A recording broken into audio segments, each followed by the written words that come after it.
Hello, everyone. Welcome to the Newsbrowse News broadcast. According to a report by the Liberty Times, Kenyan President William Ruto has defended his approval of a U.S.-funded Ebola quarantine facility in Nanyuki, Kenya, calling it a correct and humane decision. The facility is designed to quarantine American citizens who have been exposed to the Ebola virus. However, the project has faced fierce protests from local residents and a legal boycott from Kenyan courts. Speaking during a state visit to South Africa, President Ruto argued that rejecting the facility, which the U.S. offered to build at its own expense, would be extremely inhumane. Despite the local backlash and ongoing judicial interventions, U.S. officials have revealed that the construction of the Nanyuki quarantine facility is still proceeding. According to Al Jazeera, Israel's far-right finance minister Bezalel Smotrich has announced plans for a major expansion of illegal Jewish settlements in the occupied West Bank. A planning committee approved the construction of 2,162 new homes, including 1,006 units in a new settlement near Jerusalem, 922 near Nablus, and 234 near Hebron. Smotrich stated that these new housing units will strengthen Israel's hold on the land and establish facts on the ground to prevent the creation of a Palestinian state. The Palestinian Authority strongly condemned the decision. President Mahmoud Abbas's office warned that these provocative policies are driving the region toward further violence and urged the United States to intervene and halt the expansion. Under international law, Israeli settlements in the occupied West Bank are illegal, a position held by most of the international community. Smotrich has previously faced sanctions from countries, including the United Kingdom and France, for inciting violence against Palestinians, which he has dismissed. Additionally, Palestinian sources report that Israeli forces have issued demolition notices near Nablus, while settlers accompanied by bulldozers have entered West Bank villages to seize land. According to a report by Liberty Times, Hungary's National Food Chain Safety Office has announced the country's first confirmed case of African swine fever, ASF, in domestic pigs. In response, authorities have ordered the culling of approximately 3,000 pigs at a breeding farm located in the eastern village of Valaj in Sabulk-Satmar-Berek County. The agency stated that an epidemiological investigation is currently underway to determine the source of the infection and trace potential pathways of transmission. Protection and surveillance zones have also been established around the affected area. While the ASF virus poses no threat to human health, it is highly contagious and carries an extremely high mortality rate for pigs.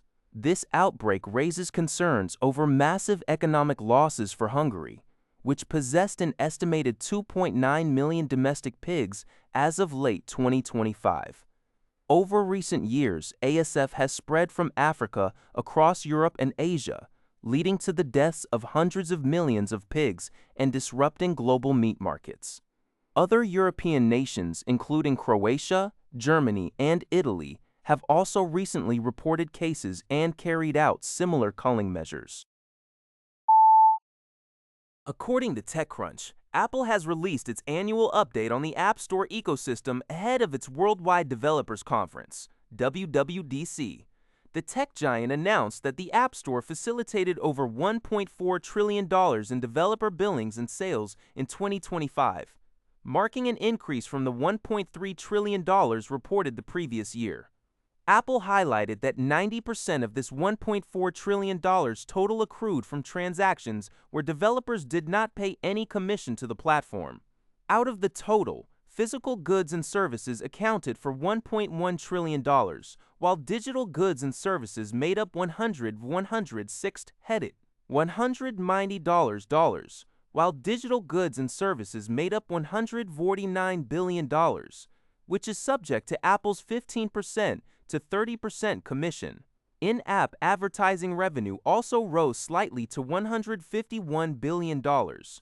Additionally, Apple pointed out a strong surge in consumer-facing AI applications, noting that 40 of the top 100 apps in 2025 featured AI capabilities and experienced stronger billing growth than their peers.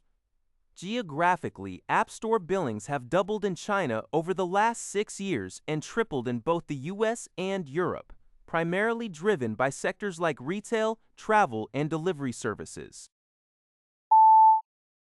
According to a report by the Liberty Times, the South Pacific island nation of Fiji has officially rejected a waste-to-energy incineration proposal put forward by Australian waste management billionaire Ian Malouf and fashion entrepreneur Rob Crome. The project, proposed by the Next Generation Holdings, aimed to construct an incinerator and a private port near Nadi, Fiji's primary tourism gateway. The facility was designed to import and burn up to 900,000 tons of non-recyclable waste annually from across the South Pacific to generate electricity. However, the proposal sparked fierce backlash from local villagers and environmentalists, who condemned the plan as waste colonialism and warned against turning Fiji into the ashtray of the Pacific. Fiji's Ministry of Environment rejected the bid on June 4th, citing critical concerns over carbon emissions, health risks, and inadequate assessments of the project's impact on tourism and the environment. Fiji's Prime Minister Sitiveni Rabuka stated that he respected the decision, emphasizing that major development projects must undergo rigorous, transparent, and evidence-based evaluations under Fiji's environmental laws. That's all for this video. Thank you for watching. See you in the next video.